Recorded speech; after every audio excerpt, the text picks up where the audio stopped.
Hybrid എന്ന് പറയുന്നത് നമ്മള് അതില് കുറച്ച് തൈ പോവും, 10% പോവും. ഹൈ, 1 ഏക്കറിൽ പപ്പായ തോട്ടം നമുക്കിന്ന് കണ്ടാലോ? കണ്ടിട്ട് വരാം, വാ. ഇപ്പൊ നമ്മൾ ഇന്ന് വന്നിരിക്കുന്നത് മുൻ പഞ്ചായത്ത് പ്രസിഡന്റും പൊതുപ്രവർത്തകനുമായ VS പത്മകുമാർ സാറിന്റെ തോട്ടത്തിലാണ്. ഇവിടെ മെയിനായിട്ട് റെഡ് ലേഡി വെറൈറ്റിയിലുള്ള പപ്പായയാണ് കൃഷി ചെയ്തിരിക്കുന്നത്. ഏകദേശം 5-6 മാസത്തെ പ്രായം ചെടിക്കുണ്ട്.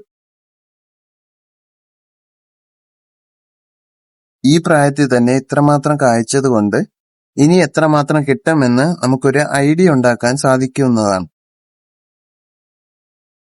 പുല്ലുകളും കളകളും വരാതിരിക്കാൻ തന്നെ മൾച്ചിങ് ഷീറ്റ് നന്നായി ഉപയോഗിച്ചിട്ടുണ്ട്. അടിവളവും സപ്ലിമെന്റും കൃത്യസമയത്ത് തന്നെ ചെടികൾക്ക് നൽകിയിട്ടുണ്ട്. തുള്ളി നനയാണ് ഇവിടെ മെയിനായിട്ട് ഉപയോഗിക്കുന്ന ജലസ്രോതസ്. കൂടുതൽ കാര്യങ്ങൾ സാറിനോട് തന്നെ ചോദിച്ച് നമുക്ക് അറിയാവുന്നതാണ്. 15 മിനിറ്റ് കഴിയുമ്പോൾ കിണർ പറ്റിപ്പോകും. ഞാൻ 1 മണിക്കൂർ കണ്ടിന്യൂസ് ആയിട്ട് തോട്ടുന്നടിക്കും.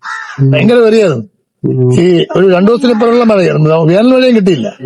യഥാർത്ഥത്തിൽ മിനിഞ്ഞാന്നത്തെ ഒരു മഴ, 4-ാമതൊരു മഴ കിട്ടി, ഇന്നലെ ഒരു മഴ കിട്ടി. ഇപ്പോഴാണൊരു ചെറിയൊരു സംഗതി ആയത്. ഈ ഇലയൊക്കെ മാറി ഒന്ന് കൊടുത്ത് ഇതുകൊണ്ട് ആ ഒരു അങ്ങേറ്റത്തെ ഒരു മരം നിൽക്കുന്ന പോലെ എല്ലാ മരവും ആവണം. ഇനി പ്രയാസമാണ്, എന്നാലും കുറച്ചൊക്കെ വരുമെന്ന് തോന്നുന്നു. അങ്ങറ്റാണ് ആദ്യം നട്ടത്.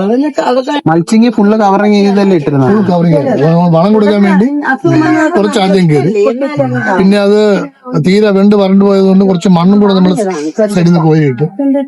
മണ്ണിൽ നമ്മൾ നൈട്രജന്റെ കണ്ടന്റ് കുറച്ച് കുറവായിരുന്നു, പിന്നെ അത് തന്നെ കൊടുത്തു. മണ്ണ് പരിശോധനയൊക്കെ നടക്കും. ഒരുവിധം നന്നായിട്ടാണ് ഞാനൊരു ചെയ്തത്. മഴ കുറച്ച് ഒരു മഴയെങ്കിലും കിട്ടിയെങ്കിൽ നന്നായി ഡെവലപ്പ് ചെയ്തു പോയത്. ഇങ്ങനെ വന്നാൽ പോരാ, കുറച്ചുകൂടെ വരണം, സൈസും വരണം, എണ്ണത്തിൽ കൂടുതൽ വരണം. കിട്ടും നമുക്ക് ഒരു, കാരണം 3 കൊല്ലം ഇത് നിൽക്കും. 3 കൊല്ലം നിന്നാൽ ചിലപ്പോ അങ്ങനെ രക്ഷപ്പെട്ടു പോകും.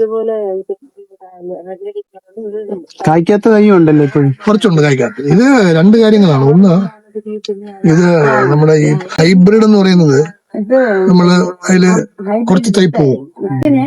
ഇതിന്റെ 10 ഗ്രാമിന്റെ വില 4,300 രൂപയാണ് വിത്തിന്റെ. ഒരു വിത്ത് തന്നെയാണ് ഒരു 10-15 രൂപയാകും.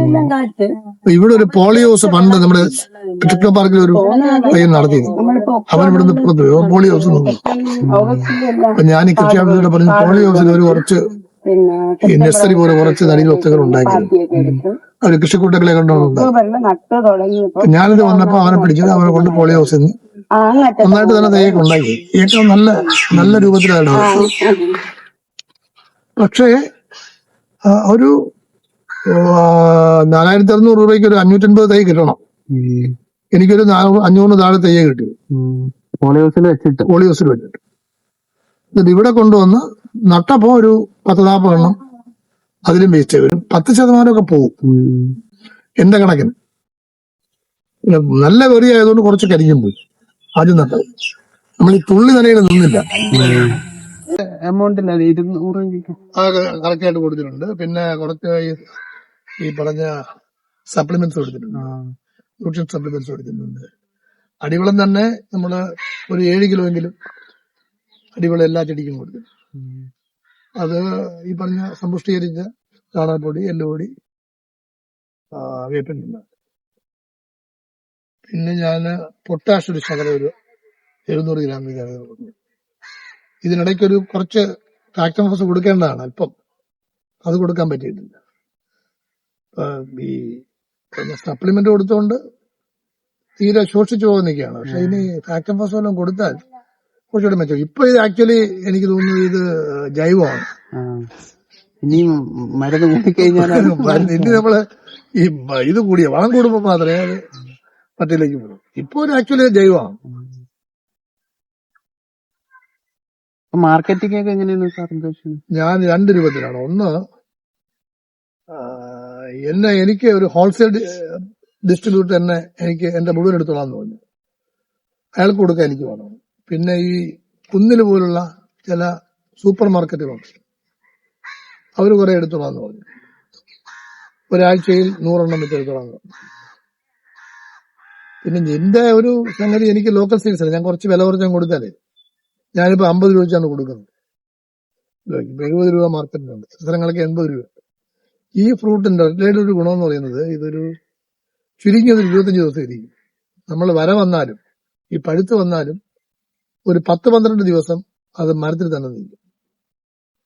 15 ദിവസം കഴിഞ്ഞിട്ട് അടത്താൽ മതി. അടത്ത് കഴിഞ്ഞാൽ ഒരു 10 ദിവസം ഇരിക്കും. നല്ല മധുരമുള്ള ഫ്രൂട്ട് ആവണമെങ്കിൽ വീണ്ടും 5 ദിവസം. അപ്പൊ കടക്കാർക്ക് വാങ്ങിച്ചു വെച്ചാൽ അത്ര പെട്ടെന്ന് കേടാവില്ല. ഈ റെഡ് ലേഡി സെലക്ട് ചെയ്യാനുള്ള കാരണമാണ് നല്ല തൊലിക്കട്ടി ഉള്ളത് കൊണ്ട്. ഭയങ്കര കട്ടിയാണ്, ചെറിയ കട്ടിയല്ല, ഉള്ളും ഭയങ്കര കട്ടിയാണ്. നമ്മള് നല്ല പല്ലുണ്ടെങ്കിൽ ഈ സാധാരണ നമ്മൾ പപ്പയ പോലെ ടേസ്റ്റി ആയിട്ട് അങ്ങനെ നല്ല ഈ ഐസ്ക്രീം പോലെ കൂട്ടി തിന്നാൻ പറ്റും. കുറച്ചതാണ്. ചിലതൊക്കെ ഇഷ്ടമല്ല, ചില ആളൊക്കെ ഇഷ്ടപ്പെടില്ല. പക്ഷെ നല്ല ഫ്രൂട്ടാണ്.